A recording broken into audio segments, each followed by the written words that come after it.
Baik, kita ketemu lagi dalam channel Leslie Media.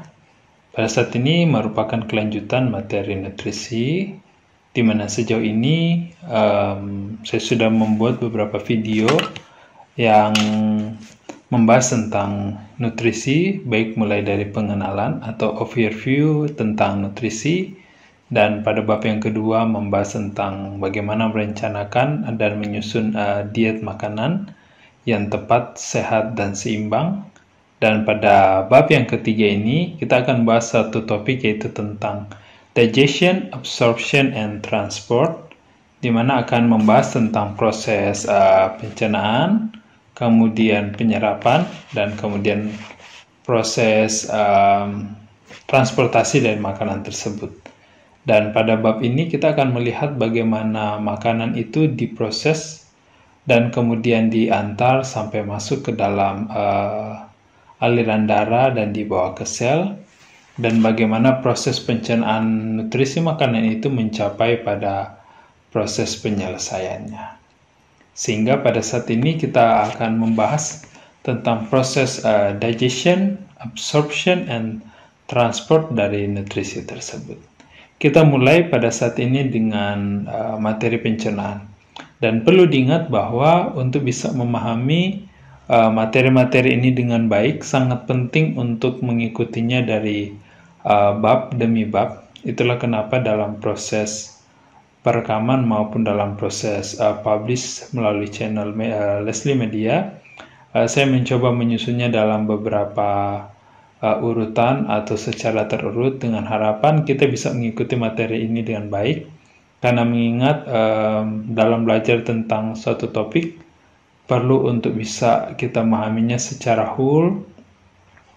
Meskipun itu tentu adalah suatu proses, karena dengan kita hanya belajar sebagian-sebagian itu tidak akan banyak membantu untuk kita bisa mengerti tentang suatu topik. Begitu juga untuk kita belajar tentang nutrisi. Nah, dalam proses pencernaan, pencernaan adalah cara cerdas tubuh untuk bisa memecah makanan menjadi nutrisi dalam persiapan untuk diserap. Di mana dalam prosesnya, pencernaan itu berhadapan dengan banyak tantangan tanpa terkadang kita sadari dalam diri kita. Beberapa tantangan-tantangan yang sebenarnya dihadapi proses pencernaan di dalam tubuh kita adalah seperti yang pertama, manusia itu bernafas, makan, dan minum melalui mulut. Udara yang masuk melalui mulut haruslah masuk ke paru-paru, sedangkan makanan dan cairan harus masuk ke lambung. Tenggorokan harus diatur sedemikian rupa sehingga dia bisa menelan dan bernafas tanpa tidak saling mengganggu satu dengan yang lain. Yang kedua, tantangan yang kedua yaitu di bawah paru-paru terletak organ diafragma, sebuah kubah otot yang memisahkan antara bagian atas rongga tubuh utama dari bagian bawah, di mana meskipun bukan sebuah saluran, tetapi kubah otot ini berperan terletak di samping saluran pencernaan, sehingga makanan harus melewati dinding ini untuk bisa mencapai perut.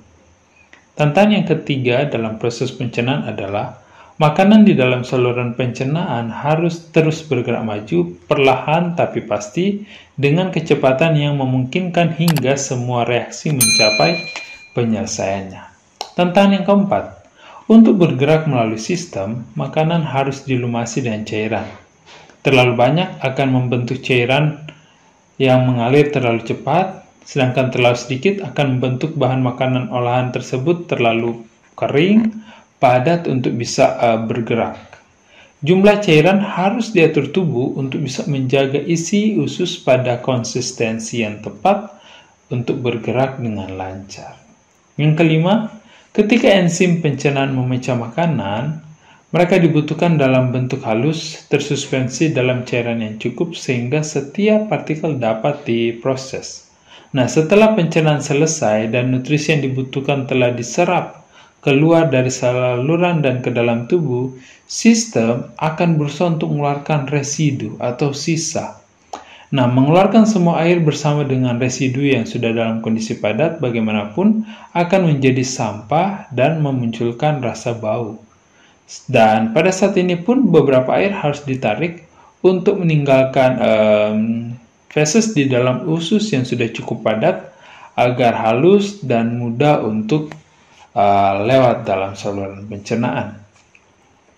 Nah, enzim saluran pencernaan dirancang untuk mencerna karbohidrat, lemak, dan protein. Dinding saluran pencernaan terdiri dari sel-sel hidup yang juga sebenarnya terbuat dari karbohidrat, lemak, dan protein.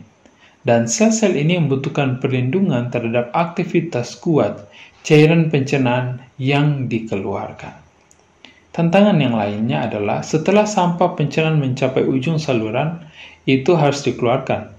Tetapi akan merepotkan dan memalukan jika fungsi ini terjadi terus-menerus. Sehingga tubuh mengatur sedemikian rupa agar supaya proses ini terjadi secara berkala, di mana untuk mengeluarkan itu harus dilakukan secara sadar. Nah, bagian berikut akan menunjukkan bagaimana tubuh secara elegan, efisien dalam menangani tantangan-tantangan yang sudah kita bahas dalam pendahuluan materi kita saat ini. Kita akan masuk pada anatomi saluran pencernaan. Nah, saluran gastrointestinal adalah merupakan saluran yang terbentuk dari tabung otot fleksibel yang memanjang dari mulut, kerongkongan, lambung, usus kecil, usus besar, rektum, dan anus. Di mana nanti di gambar 3.1 kita lihat akan menelusuri jalur yang diikuti oleh makanan dari satu ujung ke ujung lainnya. Dalam arti tertentu, tubuh manusia mengelilingi saluran pencernaan. Ruang di dalam saluran pencernaan yang disebut lumen terus-menerus dari satu ujung tersambung ke ujung lainnya. Hanya ketika nutrisi atau zat lain akhirnya menembus dinding saluran pencernaan, barulah ia masuk ke dalam tubuh dan benar. Banyak bahan yang melewati saluran pencernaan ini tanpa dicerna atau bahkan tanpa diserap. Mulut. Proses pencernaan dimulai di dalam mulut. Saat kita mengunyah, gigi kita menghancurkan potongan besar makanan menjadi lebih kecil, dan cairan dari makanan, minuman, dan kelenjar ludah itu menyatu dengan potongan-potongan ini untuk memudahkan proses menelan, di mana cairan juga membantu melarutkan makanan sehingga kita bisa mencicipinya. Hanya partikel dalam larutan yang dapat bereaksi dengan indera perasa. Ketika dirangsang, indera pengecap mendeteksi satu atau kombinasi dari 4 sensasi rasa dasar: manis, asam, pahit, dan asin. Dan beberapa ilmuwan juga memasukkan rasa yang menurut mereka termasuk, meskipun ini cuma tambahan, yaitu monosodium glutamat yang kadang-kadang rasanya disebut sebagai rasa gurih atau nama Asianya adalah umami. Ya. Selain pemicu kimia tersebut, aroma, tekstur, dan suhu juga mempengaruhi cita rasa suatu makanan, di mana faktanya indera penciuman ribuan kali lebih sensitif daripada indera perasa. Lidah memungkinkan tidak hanya untuk mencicipi makanan, tetapi juga untuk memindahkan makanan di sekitar mulut, memfasilitasi mengunyah dan menelan. Saat kita menelan seteguk makanan melewati faring, tabung pendek yang digunakan bersama oleh sistem pencernaan maupun sistem pernafasan. Dan untuk melewati pintu masuk ke paru-paru kita, epiglottis menutup saluran udara ini sehingga kita tidak tersendak saat menelan, sehingga menyelesaikan tantangan pertama. Ya. Setelah sebuah sopan makanan telah ditelan, itu akan terbentuk seperti bolus dan disebut sebagai bolus makanan. Selanjutnya dari mulut dia masuk ke faring tadi dan lanjut kepada esofagus ke lambung. Ya, kerongkongan ke lambung. Nah, kerongkongan ini memiliki otot sfinkter di setiap ujungnya.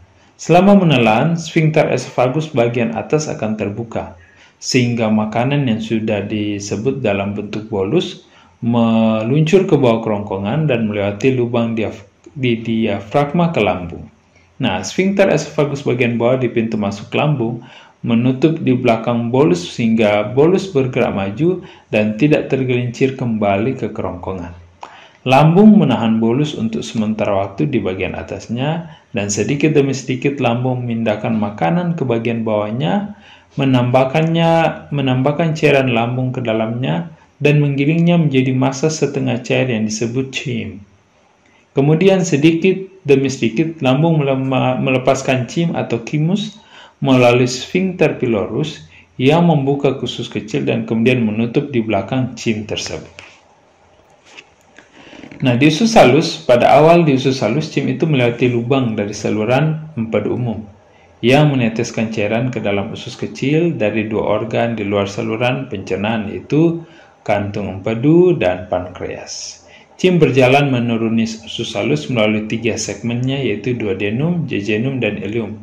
Yang kurang lebih beberapa referensi mengatakan panjangnya kurang lebih 10 kaki ukuran saluran melingkar di dalam perut. Selanjutnya yang merupakan bagian dari sistem pencernaan adalah usus besar atau dikenal juga dengan kolon. Nah, setelah berjalan sepanjang usus halus, sisa makanan yang dicerna tiba di sphincter lain yang dikenal dengan katup ileocecal, yang merupakan awal usus besar di sisi kanan bawah perut.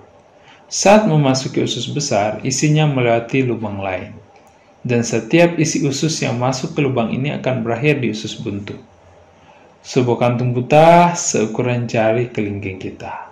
Nah, isi melewati lubang ini bagaimanapun dan berjalan di sepanjang usus besar ke bagian kanan perut, melintasi bagian depan dan ke kiri, turun ke sisi kiri bawah, dan akhirnya di bawah lipatan usus lainnya ke belakang perut, tubuh, dan kemudian tiba di atas atau di dalam rektum. Saat isi usus melewati rektum, di usus besar terjadi proses penyerapan air yang membuat terbentuknya limbah semi padat. Otot-otot rektum dan saluran anus yang kuat menahan limbah ini sampai tiba waktunya untuk buang air besar. Kemudian otot-otot rektal akan mengendur dan 2 sphincter anus terbuka untuk memungkinkan lewatnya kotoran. Di dalam mulut, proses mengunyah, penambahan air liur, dan aksi lidah mengubah makanan menjadi tumbukan kasar yang bisa ditelan. Dan setelah menelan, kita umumnya tidak menyadari semua aktivitas yang mengikutinya. Seperti halnya banyak hal lain yang terjadi dalam tubuh. Karena otot-otot saluran pencernaan itu memenuhi kebutuhan internal tanpa upaya sadar dari diri kita sendiri. Saluran pencernaan membuat segalanya bergerak pada kecepatan yang tepat, cukup lambat untuk menyelesaikan pekerjaan, dan cukup cepat untuk membuat suatu kemajuan. Saluran pencernaan kita disusun dan dikelilingi oleh otot melingkar.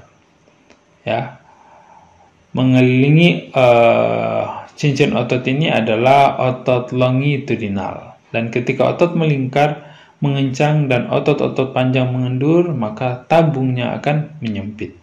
Saat otot melingkar, mengendur, dan otot-otot panjang mengencang, maka akan menonjol. Nah, tindakan ini disebut dengan gerakan peristaltik, yaitu terjadi terus-menerus dan bertujuan untuk mendorong isi usus.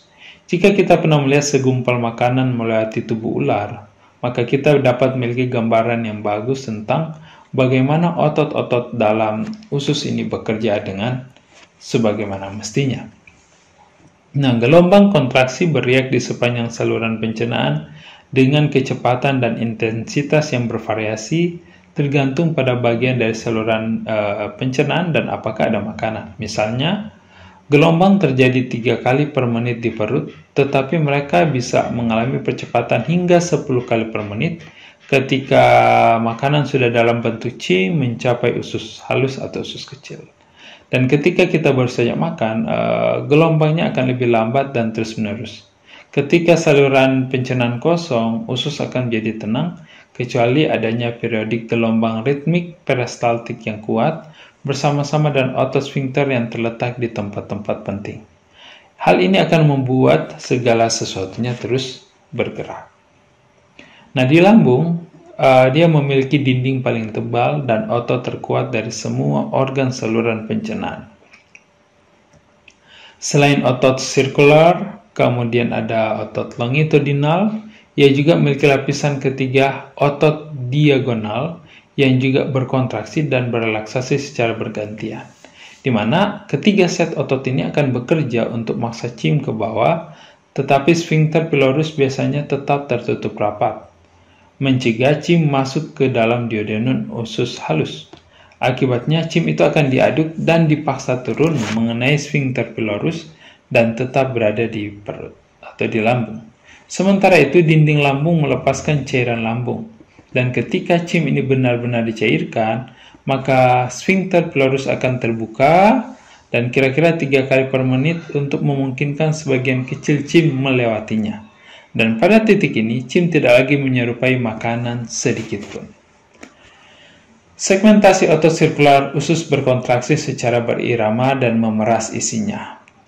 Inilah yang disebut dengan segmentasi, mencampur cim dan mendorong kontak dekat dengan cairan pencernaan dan penyerap sel-sel dari dinding usus sebelum membiarkan isinya bergerak perlahan. Di mana gambar 3.3 mengilustrasikan peristaltik dan proses segmentasi.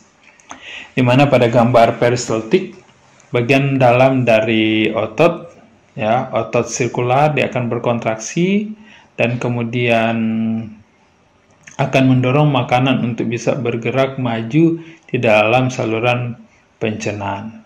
Ketika otot sirkular ini dia rileks, maka akan digantikan dengan kontraksi otot longitudinal.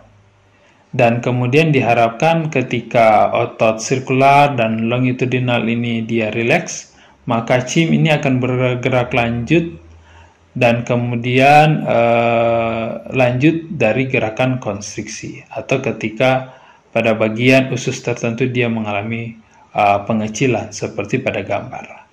Kemudian proses segmentasi adalah proses di mana otot sirkular dia berkontraksi membentuk beberapa kelompok dari makanan ataupun limbah yang ada di dalam usus, membentuknya menjadi beberapa segmen, ya, di mana setiap set dari gerakan otot sirkular, apakah ketika dia relaksasi dan kontraksi, cim ini akan terpecah-pecah dan kemudian bercampur dengan cairan-cairan saluran pencernaan. Dan proses ini terjadi kurang lebih 12 sampai 16 menit, 16 kali per menit, yang kemudian berlanjut untuk mencampurkan cim dan membawa nutrisi untuk bisa memiliki kontak dengan dinding dari saluran pencernaan dengan tujuan agar supaya nutrisi di dalam makanan itu bisa terserap. Nah, kontraksi sphincter otot membuka dan menutup secara berkala memungkinkan isi dalam saluran pencernaan ini bergerak dengan kecepatan terkendali. Nah, di bagian atas esofagus, sphincter esofagus bagian atas terbuka sebagai respons terhadap menelan. Di bagian bawah kerongkongan, sphincter esofagus bagian bawah, atau karena disebut sphincter jantung karena kedekatannya dengan jantung, mencegah aliran balik dari isi lambung. Di bagian bawah lambung ada sphincter pylorus yang sebagian besar waktu tetap tertutup untuk menahan kimus ini atau cim di dalam lambung cukup lama untuk memastikan cim ini tercampur sempurna dengan cairan-cairan lambung di dalam lambung dan tujuannya untuk mencairkannya. Nah, sphincter pylorus juga mencegah isi usus untuk bisa kembali ke lambung. Nah, di ujung usus kecil terdapat katup, namanya katup ileosekal, yang melakukan kurang lebih fungsi yang sama, yang memungkinkan isi usus kecil atau usus halus mengosongkan diri dengan mendorong zat padat itu atau yang sudah ada dalam usus, makanan yang sudah ada dalam usus untuk dorong ke dalam usus besar. Akhirnya, kekencangan otot dubur adalah semacam alat pengaman bersama dengan dua sphincter anus. Hal ini bertujuan untuk mencegah pengeluaran sampai kita memilih untuk memutuskan melakukannya secara sadar dan sukarela. Di mana pada gambar 3.4 menggambarkan bagaimana otot sphincter itu berkontraksi dan berelaksasi untuk menutup dan membuka saluran.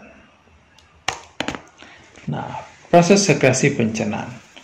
Pemecahan makanan menjadi nutrisi membutuhkan sekresi dari 5 organ yang berbeda, baik itu kelenjar, saliva, lambung, pankreas, dan hati, ya, dan usus halus, ya. kelenjar saliva, lambung, pankreas, hati, dan usus halus. Nah, sekresi ini memasuki saluran pencernaan di berbagai titik di sepanjang jalan dengan membawa banyak air dan berbagai enzim. Enzim secara resmi diperkenalkan, tetapi untuk saat ini penggunaan definisi enzim sangat sederhana. Ya, enzim adalah protein yang membantu atau memfasilitasi reaksi kimia dengan membuat molekul, memecah molekul, mengubah susunan molekul, ataupun menukar bagian molekul. Berperan sebagai katalis, di mana enzim sendiri tetap tidak berubah. Enzim terlibat dalam pencernaan dengan memfasilitasi reaksi kimia yang dikenal sebagai hidrolisis. Ya, proses penambahan air dengan melakukan proses pemecahan. Molekul menjadi potongan-potongan yang lebih kecil. Di mana bab selanjutnya nanti kita akan membahas tentang pekerjaan enzim secara spesifik. Nah, ketika belajar tentang enzim, hal ini akan membantu kita untuk mengetahui bahwa akhiran kata ase itu merupakan atau menunjuk kepada enzim, zat enzim. Enzim sering diidentifikasi oleh organ asalnya dan senyawa di mana dia bekerja. Contohnya ada enzim namanya lipasa lambung, adalah enzim lambung yang bekerja untuk mencerna lipid. Sedangkan lipasa pankreas itu berarti berasal dari pankreas dan juga bekerja untuk mencerna lemak. Kelenjar saliva atau kelenjar ludah seperti yang ditunjukkan pada gambar 3.5 berperan untuk mengeluarkan cairan saliva atau air liur secukupnya untuk membasahi setiap suapan makanan sehingga dapat dengan mudah melewati kerongkongan. Di mana air liur ini mengandung air, garam, lendir, dan enzim yang membantu dalam proses pencernaan karbohidrat. Air liur juga berfungsi untuk melindungi gigi, lapisan mulut, kerongkongan, dan perut dari serangan zat-zat yang dapat membahayakan. Nah, selanjutnya gastric juice, ya, cairan lambung. Di mana di lambung terdapat kelenjar pula yang berperan untuk mengeluarkan getah lambung. Di mana tersusun oleh campuran air, enzim, ada asam klorida yang bekerja terutama dalam mencerna protein. Nah, asam dalam cairan asam lambung ini begitu kuat sehingga bisa menyebabkan sensasi mulas jika terjadi aliran balik atau reflux ke bagian kerongkongan. Nah, keasaman lambung yang kuat mencegah pertumbuhan bakteri dan membunuh sebagian besar bakteri yang masuk ke dalam tubuh dengan makanan. Nah, itu akan menghancurkan sel-sel perut juga, tetapi untuk pertahanan alami mereka. Nah, untuk melindungi diri, bagaimana tubuh bekerja?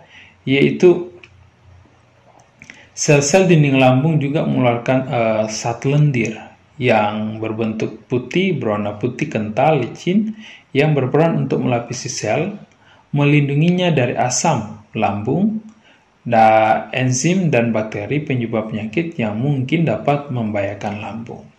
Nah, gambar 3.6 di sana kita lihat menunjukkan bagaimana kekuatan asam itu diukur dalam satuan pH atau partial hydrogen, ya, dalam skala pH. Kalau kita lihat di sana bahwa asam lambung itu tercatat di bawah 2 pada skala pH, lebih kuat dari asam cuka, di mana enzim lambung bekerja paling efisien dalam asam kuat lambung.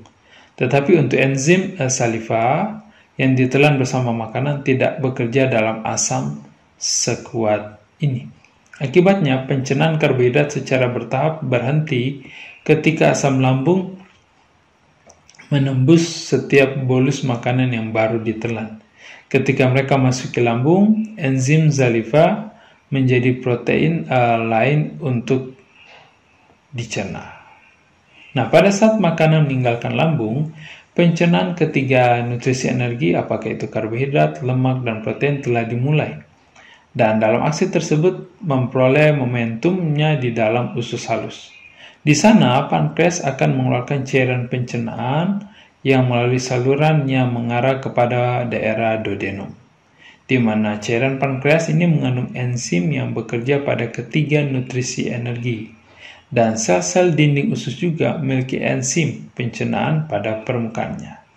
Nah, selain enzim, cairan pankreas atau getah pankreas juga mengandung natrium bikarbonat. Nah, zat natrium bikarbonat ini bersifat basa, yang merupakan kebalikan dari asam lambung. Dengan demikian, getah dari pankreas berperan untuk menetralkan CIM, asam yang tiba di usus halus yang berasal dari lambung. Dan dari titik ini, CIM akan berada pada titik pH netral atau sedikit basa, di mana enzim usus dan pankreas sangat baik bekerja pada kondisi pH netral ini. Nah, cairan empedu juga dialirkan ke duodenum, di mana hati terus-menerus memproduksi cairan empedu yang kemudian dipekatkan dan disimpan di dalam kantong empedu, di mana kantong empedu akan menyemprotkan cairan empedu ke duodenum, masuk ke dalam usus halus ketika lemak sudah tiba di sana. Nah, cairan empedu itu bukanlah enzim, tetapi itu adalah sebuah zat pengemusi yang membuat lemak berada dalam suspensi dalam air sehingga enzim dapat memecahnya menjadi bagian-bagian komponennya. Nah, berkat semua sekresi ini, maka 3 nutrisi penghasil energi dicerna di usus halus. Dan pada tahap akhir, di mana pada titik ini, 3 nutrisi penghasil energi baik karbohidrat, lemak, dan protein telah dicerna dan siap untuk diserap. Sedangkan sebagian besar nutrisi lain, apakah vitamin dan mineral, dan air tidak perlu dicerna. Beberapa vitamin dan mineral sedikit berubah selama pencernaan, tapi sebagian besar diserap sebagaimana adanya. Nah, zat-zat residu yang tidak tercerna seperti serat, itu tidak akan diserap. Sebaliknya, mereka akan melanjutkan perjalanan melalui saluran pencernaan yang akan membuat atau membentuk massa semi padat yang membantu dan melatih otot dan membuatnya cukup kuat untuk melakukan gerakan peristaltik secara efisien. Nah, serat juga berperan untuk menahan air, menyebabkan konsistensi feses yang pucat, dan dengan demikian membawa beberapa asam empedu, beberapa mineral, dan beberapa zat aditif lainnya atau kontaminan untuk supaya keluar dari tubuh. Nah, pada saat isi saluran cerna mencapai ujung usus halus atau usus kecil, hanya tersisa sedikit air, sedikit garam terlarut dan sekret tubuh, dan bahan yang tidak tercerna seperti serat. Dan ini sudah masuk pada usus besar.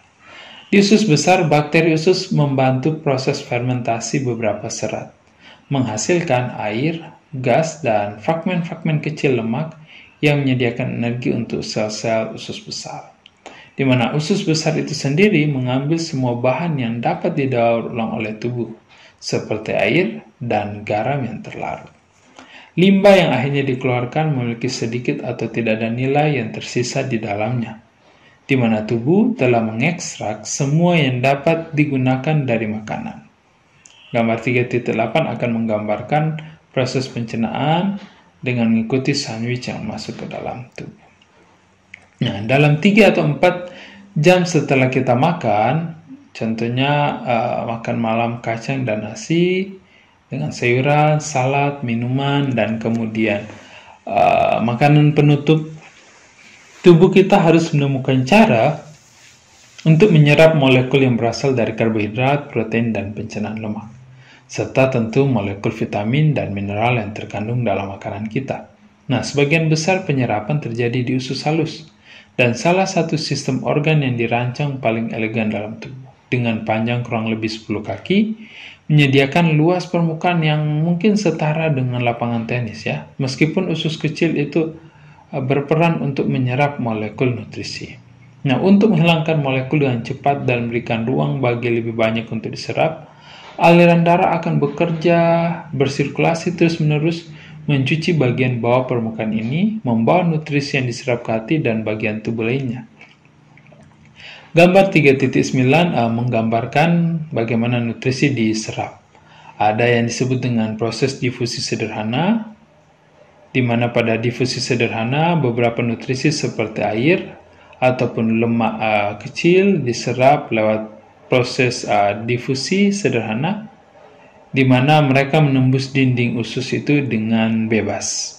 Sedangkan difusi yang berikutnya disebut dengan facilitated diffusion atau difusi terfasilitasi, di mana proses ini seperti air yang di dalamnya terkandung vitamin diserap, ya. Dan untuk masuk menembus dinding usus, mereka membutuhkan pembawa atau carrier sebagai alat transport untuk bisa berpindah dari satu sisi ke sisi sel membran lainnya. Dan kemudian yang ketiga adalah transport aktif. Transport aktif di mana seperti beberapa nutrisi layaknya gula dan asam amino harus bisa diserap secara aktif. Dan untuk bisa menyerapnya, bagian-bagian pada dinding sel ini membutuhkan energi untuk bisa membawa dia masuk ke dalam sel. Untuk pembahasannya nanti akan dijelaskan secara lebih terinci pada materi-materi sebelumnya.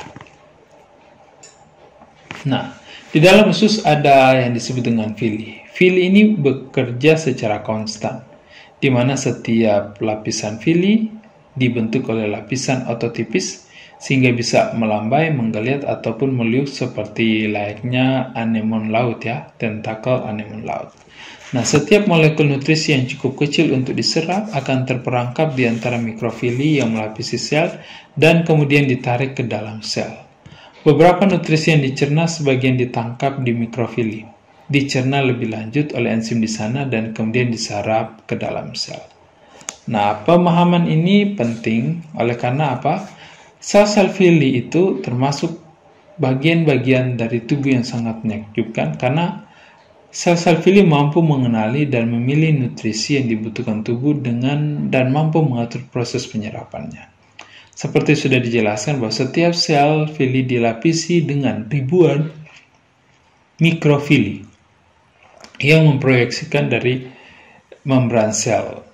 Dalam mikrofili ini, di dalam membran terdapat ratusan jenis enzim dan pompa yang berbeda yang mengenali dan bekerja pada nutrisi yang berbeda, di mana deskripsi tentang enzim secara spesifik maupun pompanya akan disajikan dalam pembahasan materi selanjutnya.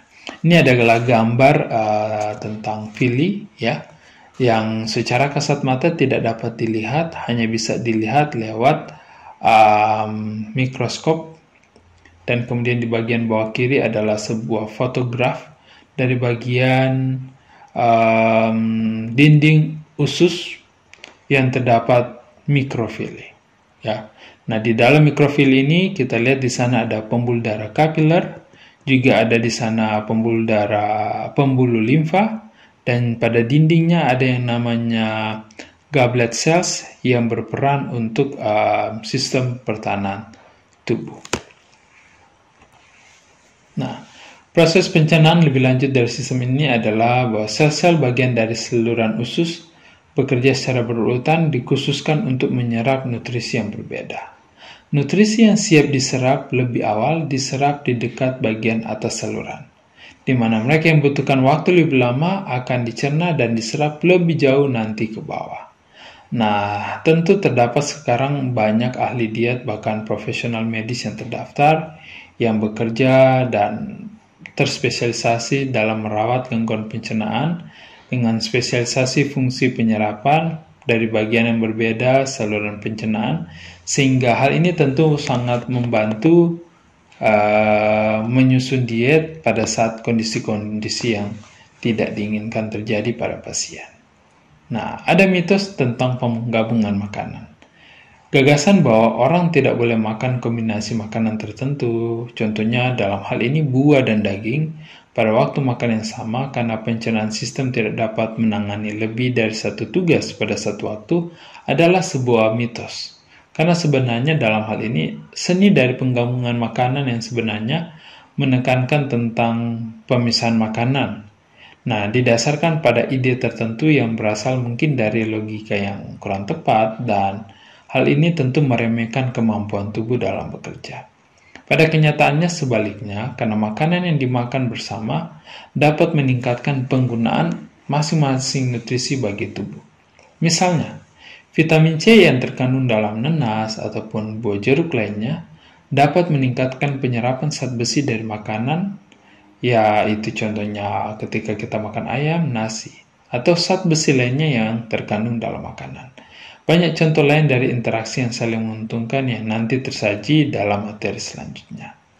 Nah, dalam mempersiapkan nutrisi untuk proses transportasi, ketika molekul nutrisi telah melintasi sel villi, ia akan memasuki aliran darah ataupun sistem limfatik, di mana kedua transportasi ini berperan dalam memasok nutrisi yang sudah diserap melalui masing-masing villi seperti yang digambarkan nanti pada gambar 3.10. Nah, nutrisi yang larut dalam air dan produk yang lebih kecil dari pencernaan lemak dilepaskan langsung ke dalam aliran darah, dipandu langsung ke hati di mana nanti nasib dan tujuan masing-masing nutrisi akan ditentukan. Namun yang menarik, lemak yang ukurannya lebih besar, vitamin yang larut dalam lemak tidak akan larut dalam air, dan darah yang sebagian besar adalah air, di mana sel-sel usus mengumpulkan banyak produk pencernaan lemak menjadi molekul yang lebih besar. Kemudian molekul ini akan dikelompokkan bersama-sama dengan protein khusus yang disebut dengan chylomicrons, dan chylomicrons ini tidak dapat masuk ke dalam kapiler, sehingga mereka dilepaskan ke dalam sistem limfatik sebagai gantinya. Nah, chylomicrons ini bergerak melalui getah bening dan kemudian memasuki aliran darah pada titik dekat jantung sehingga tidak masuk ke hati, melainkan mereka melewati hati pada awalnya. Ringkasnya bahwa banyaknya lipatan dan villi dari usus halus secara dramatis tentu meningkatkan permukaan daerahnya dalam memfasilitasi proses penyerapan nutrisi. Nutrisi melewati sel-sel villi dan masuk ke dalam darah.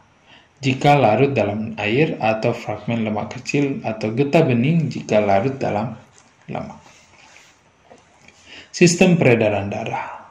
Kita akan melihat bagaimana hubungan sistem peredaran darah dengan sistem pencernaan.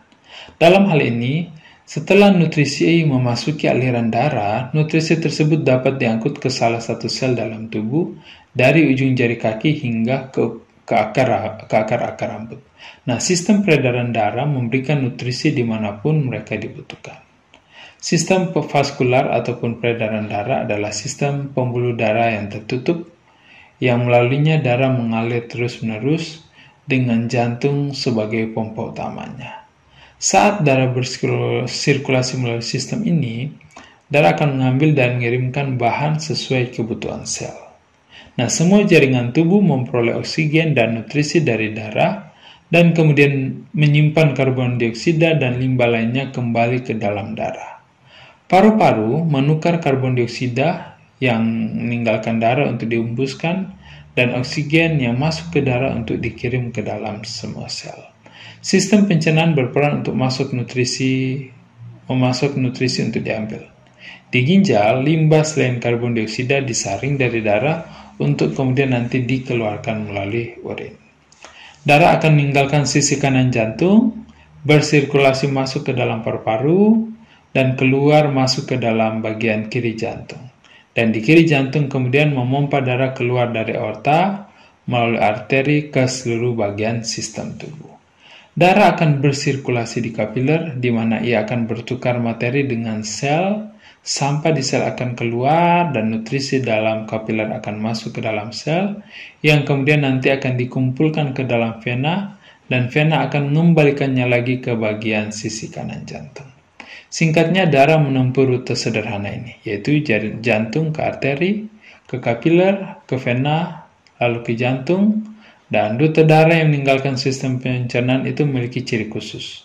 Darah dibawa masuk ke dalam sistem pencernaan melalui arteri, kemudian bercabang melalui kapiler untuk mencapai setiap sel. Darah kemudian meninggalkan sistem pencernaan dan berjalan melalui vena. Vena portal hepatik mengarahkan darah untuk tidak kembali ke jantung, tetapi ke organ lain yaitu hati. Nah, vena ini kembali bercabang menjadi kapiler sehingga setiap sel hati akan memiliki akses ke darah, di mana darah yang meninggalkan hati kemudian dikumpulkan lagi ke dalam vena yang disebut dengan vena hepatika untuk kemudian mengembalikan darah itu ke jantung. Rutenya adalah jantung ke arteri, ke kapiler di usus, ke vena porta hepatik, dan kemudian ke kapiler, di hati dan ke vena hepatik dan selanjutnya ke jantung. Kurang lebih ini prosesnya. Tadi dari jantung, kemudian dia membawanya ke paru-paru, mengambil oksigen dan meninggalkan karbon dioksida dari paru-paru, kemudian masuk ke bagian jantung kiri, dan kemudian lewat aorta dipompa keluar melalui arteri, dan arteri masuk ke dalam kapiler, ya, dan di dalam kapiler dia mengirimkan oksigen masuk ke dalam sel, mengambil karbon dioksida, nutrisi diserap ke dalam sel, dan kemudian sampai dikeluarkan kembali ke kapiler melalui vena, dan dia masuk ke dalam hepatik vena. Dari hepatik vena dia akan keluar kembali dan kemudian menuju ke jantung. Nah, di gambar 3.12 kita akan lihat bagaimana posisi kunci hati dalam transportasi nutrisi. Seorang ahli anatomi yang mempelajari sistem ini tahu pasti ada alasan untuk pengaturan khusus ini. Penempatan hati memastikan bahwa itu akan menjadi yang pertama menerima nutrisi yang diserap dari saluran pencernaan. Padahal, hati memiliki banyak pekerjaan yang harus dilakukan dalam mempersiapkan nutrisi yang diserap untuk digunakan oleh tubuh. Dan ini adalah merupakan organ metabolisme utama tubuh. Kita mungkin menebak bahwa di samping itu, hati berfungsi sebagai penjaga gerbang untuk bertahan melawan zat-zat yang dapat membahayakan jantung atau otak. Inilah sebabnya ketika orang menelan racun yang berhasil melewati penghalang pertama yaitu sel-sel usus, hati cukup sering mengalami kerusakan. Apakah itu dari virus seperti hepatitis, obat-obatan seperti kandungan barbiturat atau alkohol, adanya racun seperti residu pestisida, kontaminan seperti merkuri. Mungkin pada kenyataannya kita telah meremehkan hati kita, tetapi kita tidak tahu tugas heroik apa yang diam-diam dilakukan di dalam hati kita. Ini adalah gambar dari hati, bagaimana dia bekerja, di mana ada pembuluh yang mengumpulkan nutrisi, dan kemudian menyerap kembali air dan garam dari semua bagian sistem pencernaan, dan kemudian dari sistem pencernaan akan membawa kembali ke vena portal hepatik atau vena portal liver, dan dari sini nutrisi yang sudah diserap di dinding usus melalui villi dan mikrofili dikumpulkan masuk dan kemudian dikirim masuk ke dalam arteri hepatik atau pembuluh darah arteri dari liver, dan dari sini dia akan menyebarkan itu ke dalam pembuluh-pembuluh darah kapiler untuk kemudian di sana diserap dan kemudian difilter, dan kemudian nanti sesudah proses di dalam liver, semuanya akan dikumpulkan kembali melalui vena hepatik yang akan kemudian dibawa kembali ke jantung. Nah, kita masuk pada sistem limfatik dan hubungannya dengan sistem pencernaan. Sistem limfatik menyediakan rute satu arah untuk cairan dari ruang jaringan untuk masuk ke darah. Berbeda dengan sistem vaskular atau pembuluh darah, sistem limfatik tidak memiliki pompa.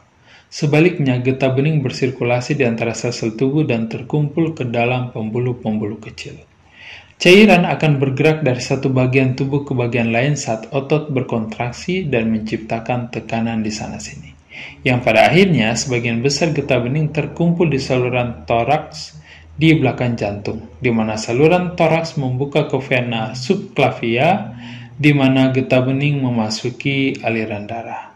Jadi, nutrisi dari saluran pencernaan yang memasuki pembuluh limfa, yaitu lemak yang ukurannya lebih besar dan vitamin yang larut dalam lemak, akhirnya akan memasuki aliran darah, bersirkulasi melalui arteri, kapiler, dan vena seperti nutrisi lainnya, dengan pengecualian mereka tidak melewati hati pada awalnya. Mereka melewati hati artinya tidak masuk ke dalam hati. Nah, begitu berada dalam sistem vaskular, maka nutrisi dapat melakukan perjalanan dan bebas ke tujuan manapun dan dapat dibawa ke dalam sel untuk digunakan sesuai dengan kebutuhan sel. Nah, nutrisi yang meninggalkan sistem pencernaan melalui darah disalurkan langsung ke hati sebelum diangkut ke sel-sel tubuh.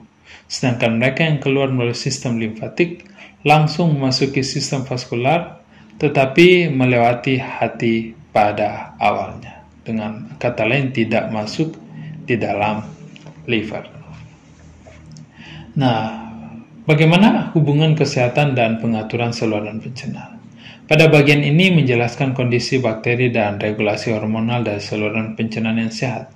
Tetapi banyak faktor dapat mempengaruhi fungsi dari saluran pencernaan yang normal. Misalnya gerakan peristaltik, sfinkter yang tidak terkoordinasi dan baik pada waktu bayi yang baru lahir sehingga bayi cenderung muntah selama beberapa bulan pertama kehidupan, orang dewasa yang lebih tua yang sering mengalami konstipasi sebagian karena dinding usus yang mulai kehilangan kekuatan dan elastisitas seiring bertambahnya usia, yang hal ini bisa memperlambat motilitas saluran pencernaan.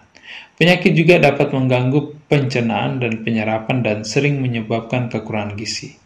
Kurangnya nutrisi secara umum dan kurangnya konstituen makanan tertentu seperti serat, khususnya dapat mengubah struktur dan fungsi sel pencernaan. Sederhananya, kesehatan saluran pencernaan tergantung pada nutrisi yang cukup. Diperkirakan ada 10 triliun bakteri mewakili sekitar 400 atau lebih spesies, subspesies berbeda hidup di saluran pencernaan yang sehat. Prevalensi bakteri yang berbeda di berbagai bagian saluran pencernaan tergantung pada faktor-faktor seperti pH, gerakan peristaltik, diet, dan mikroorganisme lainnya. Relatif sedikit mikroorganisme yang dapat hidup pada pH lambung, yang rendah dengan peristaltik yang relatif cepat, sedangkan pH netral dan peristaltik yang lambat pada usus halus bagian bawah dan usus besar dapat meningkatkan kemungkinan pertumbuhan populasi bakteri yang beragam dan melimpah. Nah, sebagian besar bakteri ini biasanya tidak membahayakan tubuh dan mungkin benar-benar bermanfaat, asalkan flora usus normal berkembang. Sedangkan bakteri infeksius akan mengalami kesulitan membangun diri untuk melanjutkan serangan pada sistem pencernaan. Nah, diet adalah salah satu dari beberapa faktor yang mempengaruhi populasi bakteri tubuh dan lingkungan. Pertimbangkan yogurt misalnya. Yogurt mengandung lactobacillus dan bakteri hidup lainnya, di mana mikroorganisme ini dianggap berperan sebagai probiotik karena mereka mengubah kondisi dan koloni bakteri asli di saluran pencernaan dengan cara yang tampaknya bermanfaat bagi kesehatan. Potensi manfaat kesehatan GI dari probiotik termasuk membantu meringankan diet, sembelit, penyakit radang usus, bisul, alergi, dan intoleransi laktosa, meningkatkan fungsi kekebalan tubuh, dan melindungi dari kanker usus besar. Beberapa probiotik mungkin memiliki efek buruk dalam keadaan tertentu. Nah, studi penelitian terus mengeksplorasi bagaimana diet mempengaruhi bakteri saluran pencernaan dan makanan mana yang dengan probiotiknya mempengaruhi kesehatan saluran pencernaan. Nah, bakteri saluran pencernaan juga mencerna serat dan protein kompleks, sehingga dengan melakukan itu bakteri menghasilkan nutrisi seperti fragmen pendek lemak yang digunakan oleh sel-sel usus besar untuk energi. Nah, bakteri di saluran cerna juga memproduksi beberapa vitamin, termasuk vitamin K dalam jumlah yang signifikan. Meskipun tentu jumlahnya tidak cukup untuk memenuhi kebutuhan total vitamin K oleh tubuh. Nah, kemampuan saluran pencernaan untuk menangani isinya yang selalu berubah secara rutin menggambarkan bagaimana prinsip fisiologis penting yang berperan untuk mengatur cara semua bagian dari makhluk hidup berfungsi, dan prinsip itu dikenal dengan homeostasis. Secara sederhana, kelangsungan hidup tergantung pada kondisi tubuh yang tetap sama. Jika tubuh bekerja menyimpang jauh dari norma, maka tubuh harus melakukan sesuatu untuk membawa mereka kembali normal. Nah, pengaturan pencernaan tubuh adalah salah satu contoh pengaturan yang homeostatis. Tubuh juga mengatur suhunya, tekanan darahnya, dan semua aspek lain dari kimia darahnya dengan cara yang sama. Dua sistem yang rumit dan sensitif mengkoordinasikan semua proses pencernaan dan penyerapan, yaitu sistem hormonal atau endokrin dan sistem saraf.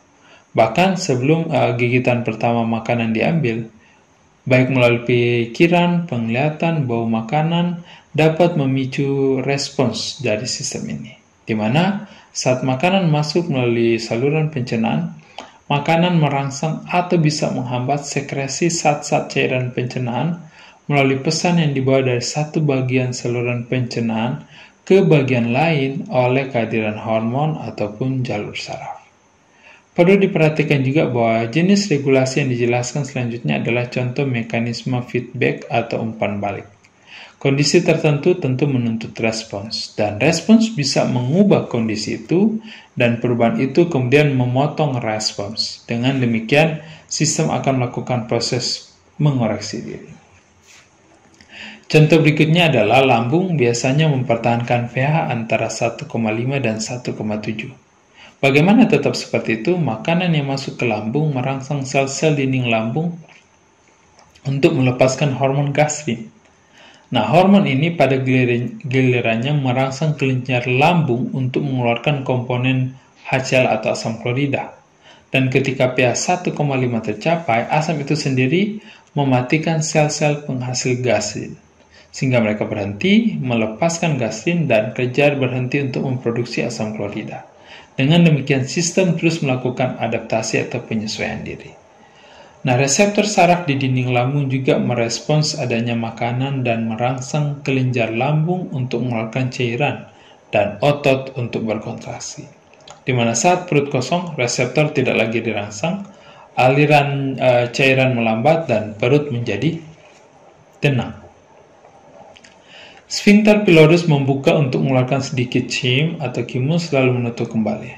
Dan bagaimana cara mengetahui kapan harus membuka atau menutup?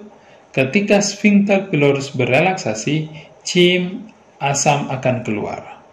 Sel-sel otot pylorus di sisi usus merasakan asam, menyebabkan sphincter pylorus menutup rapat. Dan hanya setelah chyme itu dinetralkan oleh zat cairan bikarbonat pankreas dan cairan yang mengelilingi sphincter pylorus menjadi basah, otot akan dapat rileks kembali. Nah, proses ini memastikan bahwa chyme akan dilepaskan cukup lambat untuk dinetralkan saat mengalir melalui usus halus. Dan hal ini penting karena usus halus memiliki lebih sedikit lapisan mukosa dibandingkan lambung sehingga tidak terlindungi baik dari asam. Saat chyme ini masuk ke usus, pankreas menambahkan bikarbonat ke dalamnya sehingga isi usus selalu berada pada pH yang sedikit basah. Bagaimana pankreas tahu berapa banyak yang harus ditambahkan? Kehadiran chyme inilah yang akan merangsang sel-sel dinding duodenum untuk melepaskan hormon yang namanya sekretin ke dalam darah. Dan ketika hormon sekretin ini mencapai pankreas, ia akan merangsang pankreas untuk melepaskan cairan yang kaya akan bikarbonat. Jadi setiap kali duodenum memberi sinyal bahwa ada chyme, ada asam chyme, pankreas merespons dengan mengirimkan bikarbonat untuk menetralkannya. Ketika kebutuhan telah terpenuhi, sel-sel dinding duodenum tidak lagi dirangsang untuk melepaskan sekretin, di mana hormon tidak akan lagi mengalir melalui darah, pankreas tidak lagi menerima pesan, dan akan berhenti untuk mengeluarkan dan mengirimkan cairan basah dari pankreas. Saraf juga mengatur sekresi pankreas. Sekresi cairan pankreas itu mengandung campuran enzim untuk mencerna karbohidrat, lemak, dan protein. Dan bagaimana pankreas mengetahui berapa banyak dari setiap jenis enzim yang harus disediakan? Ini adalah salah satu pertanyaan paling menarik yang diajukan oleh para ahli fisiologi. Sangat jelas bahwa pankreas mengetahui apa yang telah dimakan pemiliknya dan ia mengeluarkan campuran enzim yang disesuaikan untuk menangani campuran makanan yang baru saja tiba. Aktivitas enzim berubah secara proporsional sebagai respons terhadap jumlah karbohidrat, lemak, dan protein dalam makanan. Nah, jika seseorang telah makan sebagian besar karbohidrat, pankreas membuat dan mengeluarkan sebagian besar karbohidrat. Jika diet orang tersebut tinggi lemak, pankreas akan menghasilkan lebih banyak enzim lipase dan seterusnya. Agaknya, hormon dari saluran pencernaan yang disekresikan sebagai respons terhadap makanan membuat pankreas mendapat informasi tentang tugas-tugas pencernaannya. Jeda 1 atau 2 hari antara waktu pola makan seorang berubah secara dramatis dan waktu pencernaan makanan baru menjadi efisien, menjelaskan mengapa perubahan pola makan dapat mengganggu pencernaan dan harus dilakukan secara bertahap. Mengapa enzim pencernaan tidak merusak pankreas? Karena pankreas mampu melindungi dirinya dari bahaya dengan memproduksi bentuk enzim yang tidak aktif. Ini melepaskan protein ke dalam usus halus di mana mereka diaktifkan untuk menjadi enzim. Pada kondisi pankreatitis atau peradangan pankreas, enzim pencernaan menjadi aktif di dalam pankreas yang terinfeksi. Yang hal ini bisa menyebabkan peradangan dan merusak jaringan pankreas yang halus. Ketika lemak hadir di usus, maka kantong empedu berkontraksi untuk mengeluarkan cairan empedu ke usus untuk mengemulsi lemak. Bagaimana kantong empedu mendapatkan pesan bahwa ada lemak? Nah, lemak di usus merangsang sel-sel dinding usus untuk melepaskan hormon CCK atau dikenal dengan kolesistokinin. Hormon ini berjalan melalui darah ke kantong empedu, merangsangnya untuk berkontraksi, melepaskan cairan empedu ke dalam usus halus. Dan kolesistokinin ini berjalan ke pankreas, merangsangnya untuk mengeluarkan cairannya dengan melepaskan bikarbonat dan enzim ke dalam usus halus. Setelah lemak di usus diemulsi dan enzim mulai bekerja di dalamnya, maka lemak tidak lagi memicu pelepasan hormon dan pesan untuk berkontraksi dibatalkan. Dengan kata lain, emulsifikasi lemak dapat berlanjut bahkan setelah kantong empedu yang sakit itu diangkat melalui pembedahan karena hati dapat mengirimkan cairan empedu itu langsung ke dalam usus halus. Nah, lemak dan protein membutuhkan waktu lebih lama untuk dicerna dari karbohidrat, sehingga ketika lemak atau protein hadir, pergerakan usus melambat untuk memberikan waktu bagi proses pencernaannya. Bagaimana usus tahu kapan harus melambat? Ingat ada hormon kolesistokinin yang dilepaskan sebagai respons terhadap kehadiran lemak atau protein di usus halus. Selain perannya dalam emulsifikasi lemak dan pencernaan, kolesistokinin juga berperan untuk memperlambat pergerakan motilitas saluran pencernaan. Memperlambat proses pencernaan membantu mempertahankan kecepatan yang memungkinkan dengan harapan semua reaksi bisa mencapai proses penyelesaian. Nah, mekanisme hormonal dan saraf seperti ini menjelaskan sebagian besar kemampuan tubuh untuk beradaptasi dengan kondisi-kondisi yang berubah. Nah, tabel 3.1 merangkum bagaimana tindakan hormon saluran pencernaan. Begitu seseorang mulai mempelajari jawaban atas pertanyaan seperti ini, mungkin akan sulit untuk berhenti, karena beberapa orang sampai mengabdikan seluruh hidup mereka untuk mempelajari fisiologis. Nah, untuk saat ini bagaimanapun beberapa contoh menggambarkan bagaimana semua proses di seluruh sistem pencernaan diatur secara tepat dan otomatis tanpa usaha sadar. Tentunya untuk bisa semua ini terjadi, ada tangan yang tidak kelihatan yang bekerja untuk mengatur semuanya itu, yaitu Tuhan. Nah, di sini kita lihat bagaimana ada contoh hormon gastrin, ya, dikeluarkan sebagai respons adanya makanan di dalam lambung, dikeluarkan dari dinding lambung untuk merangsang kelenjar-kelenjar yang ada di lambung, dan hasil responsnya adalah dikeluarkanlah cairan HCl atau hydrochloric acid. Hormon yang kedua adalah sekretin, ya, sebagai respons zat asam yang bercampur dengan chyme di dalam usus halus. Sekretin ini dikeluarkan oleh dinding duodenum untuk merangsang pankreas, dan pankreas akan mengeluarkan cairan baza bikarbonat untuk dikeluarkan masuk ke dalam usus halus. Dan yang terakhir adalah CCK atau kolesistokinin sebagai respons adanya lemak atau protein dalam usus halus, dikeluarkan di dinding usus dan merangsang kantong empedu dan pankreas untuk mengeluarkan cairan empedu ke dalam duodenum dan mengeluarkan bikarbonat dan cairan yang kaya akan enzim ke dalam usus halus yang berasal dari pankreas. Kesimpulannya bahwa populasi bakteri yang beragam dan melimpah mendukung kesehatan pencernaan. Pengaturan proses pencernaan tergantung pada upaya terkoordinasi dari sistem hormonal dan sistem saraf, di mana bersama-sama pencernaan dan penyerapan mengubah makanan menjadi nutrisi. Nah, sistem yang terbaik. Bab ini menjelaskan bagaimana anatomi saluran pencernaan pada beberapa tingkatan, mulai dari urutan organ pencernaan, sel dan struktur villi, mesin selektif membran sel, Nah, arsitektur rumit dari sistem pencernaan membuatnya sensitif dan responsif terhadap kondisi di lingkungannya. Beberapa jenis sel saluran pencernaan yang berbeda memberikan kekebalan spesifik terhadap penyakit usus seperti penyakit radang usus.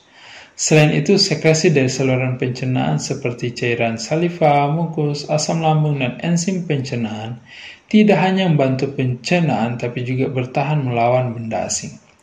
Nah, secara bersama-sama, tim bakteri, sel, dan cairan yang disekresikan pada pencernaan berperan dalam mempertahankan tubuh dari berbagai tantangan.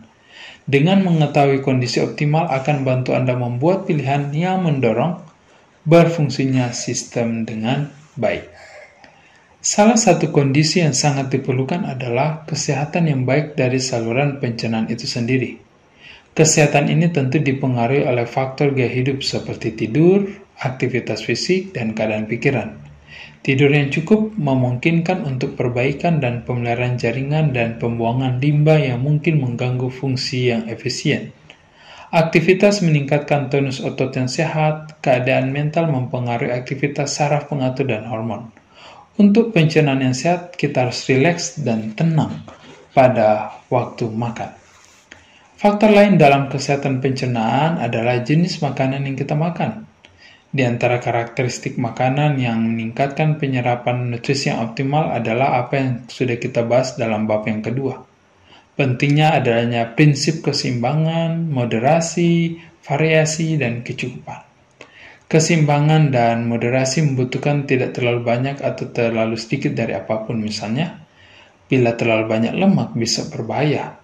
Tetapi beberapa lemak tentu bermanfaat dalam memperlambat motilitas usus sehingga menyediakan waktu untuk penyerapan beberapa nutrisi yang lambat diserap. Variasi penting karena berbagai alasan, tapi salah satunya adalah bahwa beberapa konstituen makanan mengganggu penyerapan nutrisi. Misalnya beberapa senyawa yang umum dalam makanan berserat tinggi seperti sereal gandum utuh, sayuran berdaun hijau tertentu, dan kacang-kacangan itu mengikat mineral. Sampai batas tertentu kemudian mineral dalam makanan tersebut mungkin menjadi tidak tersedia untuk diserap. Makanan berserat tinggi ini tetap berharga tetapi perlu diimbangi dengan berbagai makanan lain yang dapat memberikan mineral. Adapun kecukupan, dalam arti tertentu dalam seluruh buku ini adalah tentang kecukupan makanan. Tapi di sini, di akhir bab ini adalah tempat yang baik untuk kita menggarisbawahi tentang saling ketergantungan nutrisi. Hampir dapat dikatakan bahwa setiap nutrisi itu bergantung satu sama lain, di mana semua nutrisi bekerja sama, semuanya ada dalam sel-sel pencernaan yang sehat. Untuk menjaga kesehatan dan meningkatkan fungsi saluran pencernaan, kita harus membuat dan memperhatikan prinsip keseimbangan, moderasi, variasi, dan kecukupan menu setiap hari. Nah, sistem pencernaan yang sehat dapat menyesuaikan diri dengan hampir semua diet dan dapat menangani kombinasi makanan apapun dengan mudah. Maka perlu kita mengevaluasi diri dengan menjelaskan lingkungan fisik dan emosional yang biasanya mengelilingi makanan kita, termasuk kira-kira bagaimana pengaruhnya terhadap diri kita dan bagaimana hal itu dapat ditekankan. Perinci setiap ketidaknyamanan saluran pencernaan yang mungkin kita alami secara teratur dan sertakan saran untuk mengurangi atau mencegah itu terjadi. Buatlah daftar perubahan apapun yang dapat kita buat dalam kebiasaan makan kita untuk meningkatkan kesehatan pencernaan secara keseluruhan. Tadi kita sudah belajar bagaimana sistem pencernaan, penyerapan, dan transportasi dari makanan di dalam tubuh yang berhubungan dengan saluran pencernaan. Dan saat ini kita masuk pada beberapa masalah umum atau common digestive problems yang berhubungan dengan saluran pencernaan. Nah, fakta anatomi fisiologi yang kita pelajari dalam materi sebelumnya memungkinkan pemahaman yang mudah tentang beberapa masalah umum yang kadang muncul di saluran pencernaan. Seperti makanan bisa masuk ke saluran pernafasan, alih-alih masuk ke saluran kerongkongan, yang kemudian menyebabkan tersedak, pergerakan usus mungkin longgar dan berair seperti pada kasus diare, atau menyakitkan dan keras seperti pada sembelit atau konstipasi. Ataupun mungkin beberapa orang mengeluh tentang bersendawa, sementara yang lain terganggu oleh kelebihan gas usus. Terkadang orang mengalami masalah medis seperti MA. Nah, di dalam pelajaran kita akan menjelaskan beberapa gejala dari masalah pencernaan yang umum ini dan memberikan saran strategi untuk mencegahnya. Nah, seseorang tersedak ketika sepotong makanan masuk ke dalam trakea dan tersangkut sedemikian rupa sehingga seolah-olah menghambat pernafasan. Tanpa oksigen, orang tersebut dapat menderita kerusakan otak atau mati. Untuk alasan ini, sangat penting bagi setiap orang untuk belajar mengenali seseorang yang tersumbat tenggorokannya sendiri sebagai tanda internasional untuk tersedak dan perlu untuk bisa bertindak segera. Contohnya skenario seperti ini. Seseorang sedang makan di restoran bersama teman-temannya, sepotong makanan, contohnya daging, tersangkut di trakea dengan sangat kuat sehingga dia tidak bisa mengeluarkan suara. Tidak ada suara yang dapat dibuat karena laring berada di dalam trakea dan hanya mengeluarkan suara jika udara didorong melewatinya. Seringkali dia memilih untuk menderita sendirian daripada membuat keributan depan umum. Mungkin dia mencoba mengkomunikasikan kesan kepada teman-temannya dengan gerakan tubuh. Teman-temannya mungkin bingung dengan kejenakaan mereka dan menjadi khawatir ketika akhirnya dia pingsan setelah beberapa menit tanpa udara. Mereka memanggil ambulans, tapi pada saat tiba, mungkin dia sudah meninggal oleh karena mati lemas. Nah, untuk membantu orang yang tersedak, pertama-tama ajukan pertanyaan kritis ini. Bisakah Anda mengeluarkan suara sama sekali? Jika demikian, santailah. Kita punya waktu untuk memutuskan apa yang dapat dilakukan untuk membantu. Apapun yang kita lakukan, jangan pukul punggungnya, karena partikel itu bisa lebih kuat tersangkut di saluran udaranya. Jika orang tersebut tidak dapat mengeluarkan suara, berteriak minta tolong dan lakukan tindakan manuver Heimlich, yang sebaiknya kita mengambil kursus penyelamatan jiwa dan mempraktekkan teknik-teknik ini karena kita tidak akan punya waktu untuk ragu-ragu jika kita dipanggil untuk melakukan tindakan yang menantang ini. Nah, hampir semua makanan dapat menyebabkan tersedak, meskipun beberapa disebut lebih sering daripada yang lain seperti potongan daging, hotdog, kacang-kacangan, anggur utuh, wortel mentah, marshmallow, permen keras atau lengket, permen karet, popcorn, dan ada yang selai kacang. Nah, makanan ini sangat sulit bagi anak kecil untuk dikunyah dan ditelan dengan aman. Pada tahun 2000-an, ada lebih dari 17.500 anak di bawah 15 tahun di Amerika Serikat yang tersedak. Dan kebanyakan dari mereka tersedak makanan dan 160 diantaranya bahkan mati karena tersedak. Sehingga selalu waspada terhadap bahaya tersedak setiap kali anak kecil sedang makan. Untuk mencegah tersedak, potong makanan menjadi potongan-potongan kecil, kunyah dengan seksama sebelum menelan, jangan berbicara atau tertawa dengan makanan di mulutmu, dan jangan makan saat terengah-engah. Ini gambar bagaimana proses menelan secara normal, ya, di mana di bagian ini ada laring yang akan menutup saluran pernafasan ketika kita makan. Pada saat kapan seseorang tersedak? Ketika makanan itu bukan masuk ke dalam esofagus, tetapi terjebak di daerah laring. First aid yang bisa dilakukan atau tindakan pertama adalah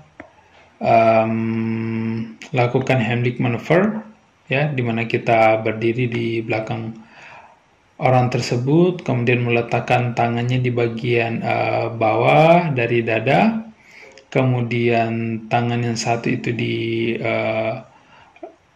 dikepalkan dan tangan satu menutup tangan yang dikepalkan dan melakukan tarikan yang kuat atau tekanan yang kuat di daerah diafragma. Ataupun bisa dilakukan seperti ini, diletakkan bila tidak ada orang lain, diletakkan di atas lengan dari tempat duduk, ya, ataupun ada sebuah tempat yang kemudian bisa diharapkan menekan daerah diafragma untuk bisa mengeluarkannya. Nah, gangguan pencernaan umum lainnya adalah muntah, di mana muntah bisa menjadi gejala dari banyak penyakit yang berbeda atau mungkin timbul dalam situasi yang mengganggu keseimbangan tubuh seperti perjalanan udara atau laut. Untuk alasan apapun, isi lambung didorong naik melalui kerongkongan ke mulut dan dikeluarkan. Jika muntah berlanjut cukup lama atau cukup parah, maka kontraksi otot akan melampaui lambung dan membawa isi duodenum dengan empedu hijaunya ke dalam lambung dan kemudian naik ke kerongkongan. Meski tentu tidak menyenangkan dan melelahkan bagi orang yang mual, muntah seperti ini tidak perlu dikhawatirkan. Muntah adalah salah satu mekanisme adaptif tubuh untuk melepaskan diri dari sesuatu yang menjengkelkan. Saran terbaik adalah beristirahatlah, minum sedikit cairan sesuai toleransi sampai rasa mual itu mereda. Perawatan dokter mungkin diperlukan, namun ketika sejumlah besar cairan hilang dari saluran pencernaan yang kemudian bisa menyebabkan dehidrasi. Dengan kehilangan cairan yang masif dari saluran pencernaan, semua cairan tubuh lainnya mendistribusikan kembali dirinya sehingga akhirnya cairan diambil dari setiap sel tubuh. Meninggalkan sel dan cairan adalah garam yang mutlak penting untuk kehidupan sel, dan mereka harus diganti. Penggantian sulit dilakukan jika muntah berlanjut, dan pemberian garam dan glukosa lewat infus atau intravena mungkin dilakukan oleh dokter ketika mendiagnosis penyebab muntah dan memulai kemudian adanya terapi korektif. Nah, pada bayi, muntah cenderung menjadi serius di awal perjalanannya, dan dokter harus dihubungi segera setelah serangan. Bayi memiliki lebih banyak cairan di antara sel-sel tubuh mereka daripada orang dewasa, sehingga lebih banyak cairan dapat dengan mudah berpindah ke saluran pencernaan dan hilang dari tubuh. Akibatnya, air tubuh bayi menjadi terkuras dan keseimbangan garam tubuh terganggu lebih cepat daripada orang dewasa. Muntah yang diinduksi sendiri seperti adanya gangguan bulimia nervosa juga memiliki konsekuensi serius. Selain ketidakseimbangan cairan garam, muntah yang berulang dapat menyebabkan iritasi dan infeksi pada faring, esofagus, kelenjar ludah, menyebabkan erosi gigi dan gusi, dan memunculkan karies gigi. Kerongkongan bisa pecah atau robek, begitu juga lambung. Terkadang mata menjadi merah karena tekanan saat muntah. Perilaku bulimia mencerminkan adanya masalah psikologis mendasar yang memerlukan intervensi. Muntah proyektil juga serius. Isi perut dikeluarkan dan kekuatan sedemikian rupa sehingga meninggalkan mulut dalam lengkungan lebar seperti peluru yang meninggalkan pistol. Dan jenis ini memerlukan perhatian medis segera. Diare ditandai dengan tinja yang sering encer dan berair. Kotoran tersebut menunjukkan bahwa isi usus telah bergerak terlalu cepat melalui usus untuk penyerapan cairan terjadi, atau bahwa air telah diambil dari sel-sel yang melapisi saluran usus dan ditambahkan ke sisa makanan. Seperti muntah, diare dapat menyebabkan kehilangan banyak cairan garam, tetapi komposisi cairannya berbeda. Cairan lambung yang hilang saat muntah bersifat sangat asam, sedangkan cairan usus yang hilang saat diare hampir netral. Ketika kehilangan cairan memerlukan perhatian medis, penggantian yang benar itu sangat-sangat penting. Nah, diare adalah gejala dari berbagai kondisi medis dan perawatan. Ini dapat terjadi secara tiba-tiba pada orang yang sehat sebagai akibat dari infeksi, seperti keracunan makanan atau sebagian efek samping dari obat-obatan. Bila digunakan dalam jumlah besar, bahan makanan seperti sorbitol, pengganti gula, olestra, alternatif dari lemak juga dapat menyebabkan diare pada beberapa orang. Jika makanan yang bertanggung jawab, maka makanan itu harus dihilangkan dari diet, setidaknya untuk sementara waktu. Jika obat yang bertanggung jawab, maka obat yang berbeda bila memungkinkan atau bentuk yang berbeda seperti suntikan, gantinya oral misalnya, dapat meringankan masalah. Diare juga dapat terjadi sebagai akibat dari gangguan pada saluran pencernaan seperti adanya iritasi usus ataupun kolitis. Irritable bowel syndrome adalah salah satu gangguan pencernaan yang paling umum ditandai dengan gangguan pergerakan saluran pencernaan, di mana pada banyak kasus, kontraksi saluran pencernaan lebih kuat dan bertahan lebih lama dari biasanya, memaksa isi usus melalui dengan cepat dan menyebabkan gas, kembung, dan diare. Namun, dalam beberapa kasus, kontraksi GI lebih lemah dari biasanya, memperlambat perjalanan isi usus dan menyebabkan konstipasi. Penyebab pasti sindrom iritasi usus besar tidak diketahui, tapi para peneliti percaya berhubungan dengan saraf dan hormon. Nah, kondisi ini tampaknya memburuk bagi sebagian orang ketika mereka makan makanan tertentu atau selama peristiwa stres. Pemicu ini tampaknya memperburuk gejala tapi tidak menyebabkannya. Perawatan diet tergantung pada yang mengidentifikasi, menghindari makanan individu yang memperburuk gejala. di mana makanan kecil juga dapat bermanfaat. Orang dengan masalah radang usus besar atau colitis bisa menderita diare yang sangat parah. Mereka sering mendapat manfaat dari istirahat usus lengkap dan obat-obatan.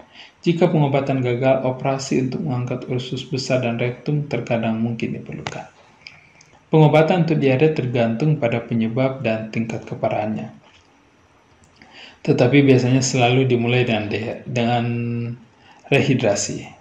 Diare ringan dapat mereda dengan istirahat sederhana dan cairan ekstra seperti mungkin jus bening atau sup untuk menggantikan kehilangan cairan. Namun, hubungi dokter jika diare berdarah atau jika memburuk atau berlanjut, terutama pada anak kecil, bayi, orang tua, atau orang dengan sistem kekebalan yang lemah.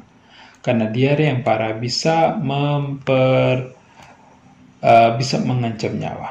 Nah, seperti diare, sembelit menggambarkan gejala, bukan penyakit. Saluran pencernaan setiap orang memiliki siklus pembuangan limbah sendiri yang bergantung pada kesehatan pemiliknya. Nah, jenis makanan yang dimakan, waktu yang dimakan, dan waktu yang dibutuhkan untuk buang air besar. Apa yang normal bagi sebagian orang mungkin tidak normal bagi orang lain. Beberapa orang buang air besar 3 kali sehari, orang lain mungkin 3 kali seminggu. Gejala konstipasi termasuk mengejang saat buang air besar, BAB-nya keras atau jarang buang air besar, kurang dari 3 kali seminggu, ketidaknyamanan perut, sakit kepala, sakit punggung, keluarnya gas terkadang menyertai adanya sembelit. Seringkali gaya hidup seseorang lah yang menyebabkan konstipasi. Terlalu sibuk untuk menanggapi sinyal BAB adalah keluhan umum. Jika seorang menerima sinyal untuk BAB dan mengabaikannya, sinyal tersebut mungkin tidak kembali selama beberapa jam. Dan sementara itu air terus dikeluarkan dari tinja sehingga ketika BAB, tinja menjadi kering dan keras. Dalam kasus seperti ini, regimen harian seseorang mungkin perlu direvisi untuk memberikan waktu buang air besar ketika tubuh mengeluarkan sinyalnya.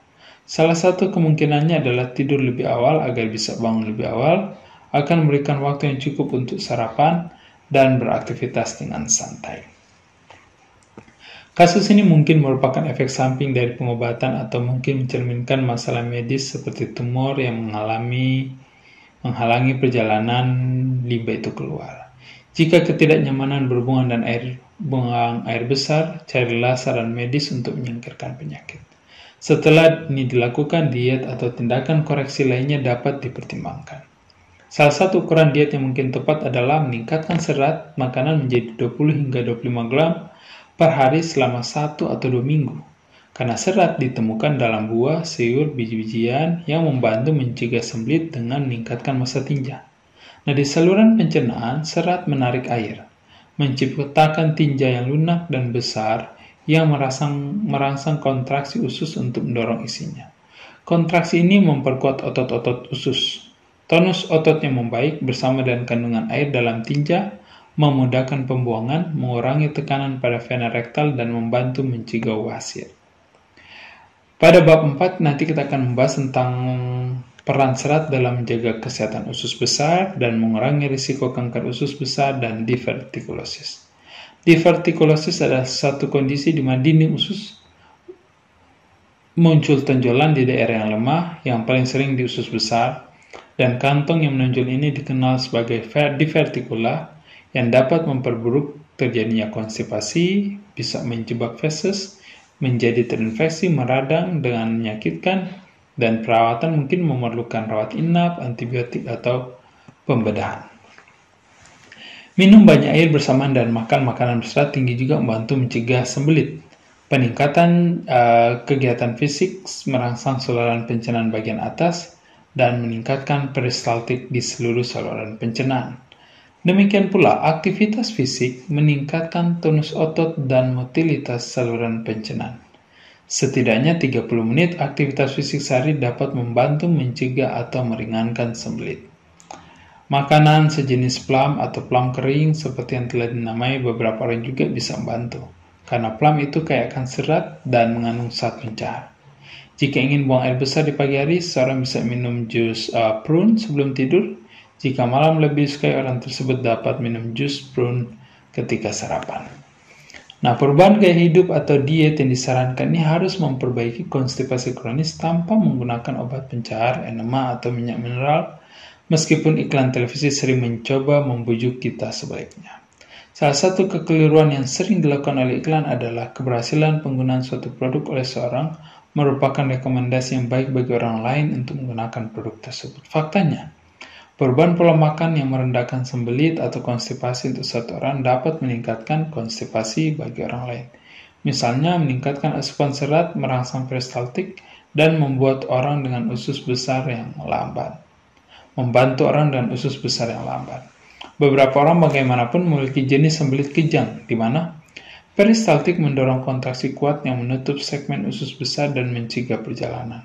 Untuk orang-orang ini, meningkatkan asupan serat akan menjadi hal yang tidak tepat untuk dilakukan.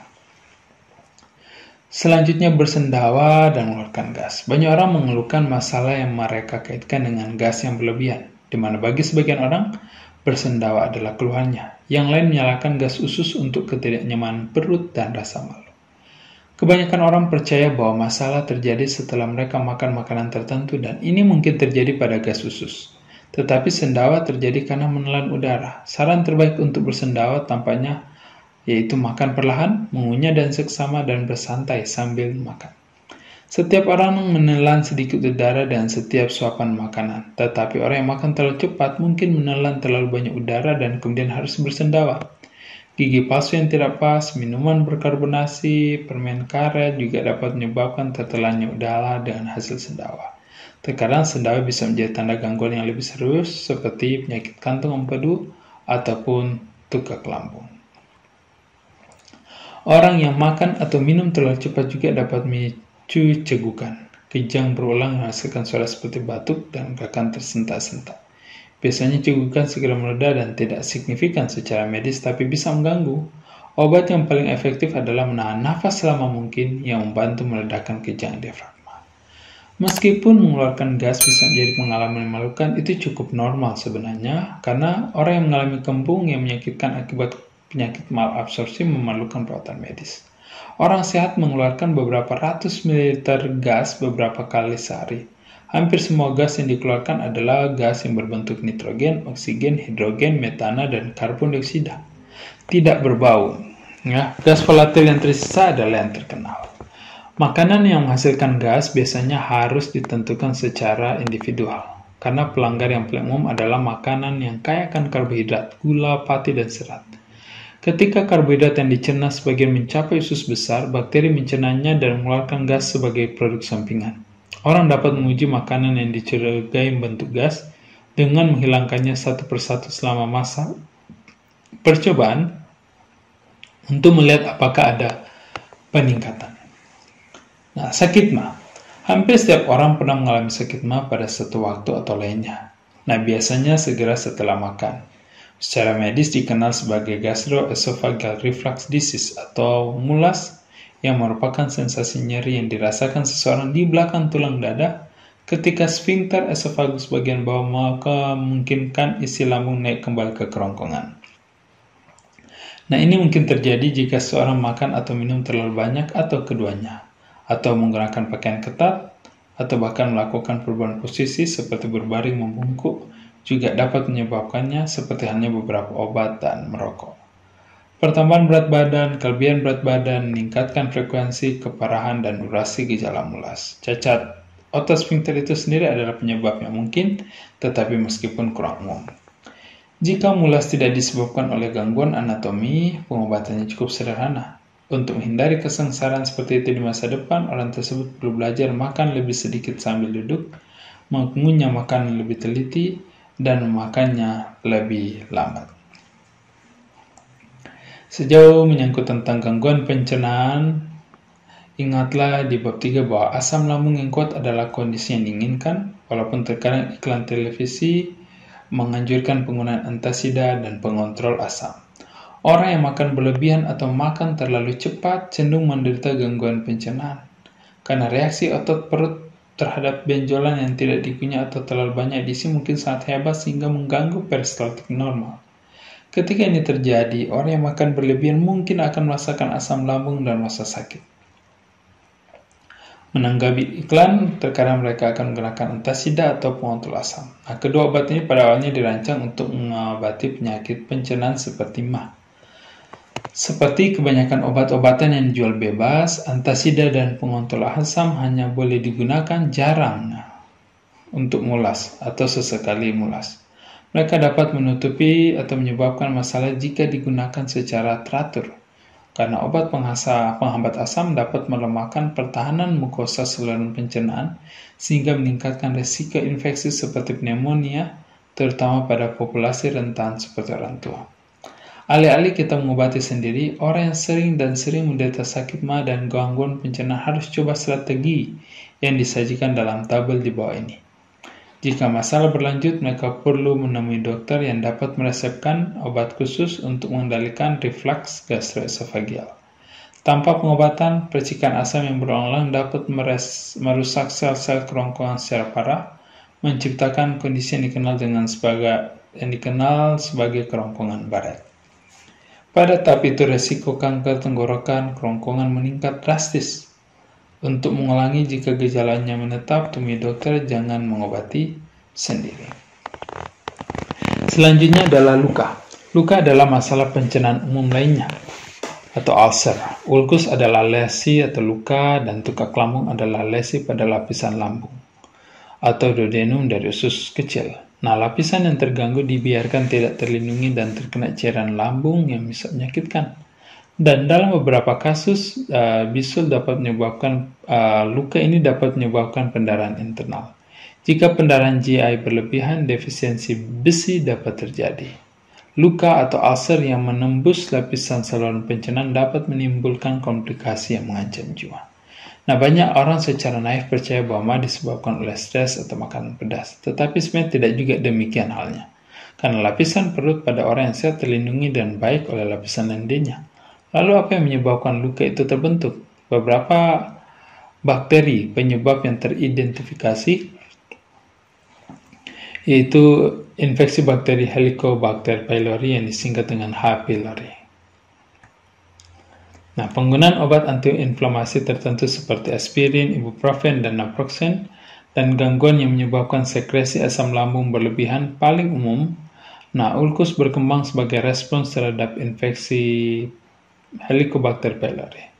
Penyebab ulkus menentukan jenis obat yang digunakan dalam pengobatan selanjutnya. Misalnya, penderita ulkus yang disebabkan oleh karena infeksi, dia akan menerima antibiotik, sedangkan penderita ulkus yang disebabkan oleh obat-obatan harus menghentikan penggunaannya. Selain itu, semua rencana pengobatan bertujuan untuk menghilangkan rasa sakit, menyembuhkan ma, dan mencegah kekambuhan. Aturan untuk pengobatan ma adalah mengobati infeksi, menghilangkan makanan apapun yang secara rutin menyebabkan gangguan pencernaan atau nyeri. Hindari kopi dan minuman yang mengandung kafein dan alkohol. Kopi biasa dan tanpa kafein merangsang sekresi asam dan memperburuk ulkus yang ada. Luka dan perawatannya menyoroti pentingnya tidak mengobati sendiri ketika gejalanya menetap. Karena orang dan infeksi H. pylori sering menggunakan pengontrol asam yang dijual bebas untuk mengurangi rasa sakit dari ulkus mereka. Sebagai gantinya mereka membutuhkan antibiotik yang diresepkan dokter. Menekan keasaman lambung tidak hanya gagal menyembuhkan ma, tapi juga memperburuk peradangan selama infeksi H. pylori. Selanjutnya, infeksi pylori ini dikaitkan dengan kanker perut, membuat diagnosis yang cepat dan pengobatan yang tepat sangat penting. Nah, tabel berikut akan merangkum strategi untuk mencegah atau mengurangi masalah pencernaan umum. Banyak dari masalah ini mencerminkan gaya hidup yang terburu-buru. Untuk alasan ini, banyak pengobatan yang mengharuskan orang untuk memperlambat dan meluangkan waktu untuk makan dengan santai, mengunyah makanan secara menyeluruh untuk mencegah tersedak, mulas, dan gangguan pencernaan. Istirahat sampai muntah dan diare mereda, mengindahkan keinginan untuk buang air besar. Selain itu, orang harus belajar bagaimana menangani masalah dan tahan hidup sehari-hari tanpa bereaksi berlebihan dan menjadi kesal. Belajar bagaimana bersantai, cukup tidur, menikmati hidup, dan ingat, apa yang kita makan dapat menyebabkan lebih banyak gangguan daripada apa yang kita makan.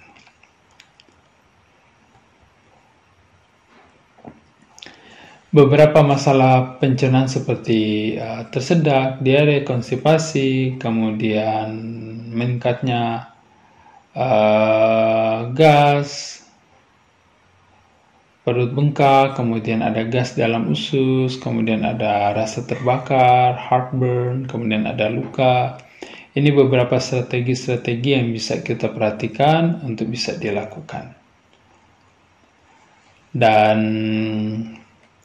untuk masalah choking, ya, kita perlu makan itu sedikit demi sedikit, mengunyahnya sebelum menelan, hindari bicara atau tertawa saat makanan ada di mulut, dan kemudian jangan makan ketika bernafas, sukar bernafas.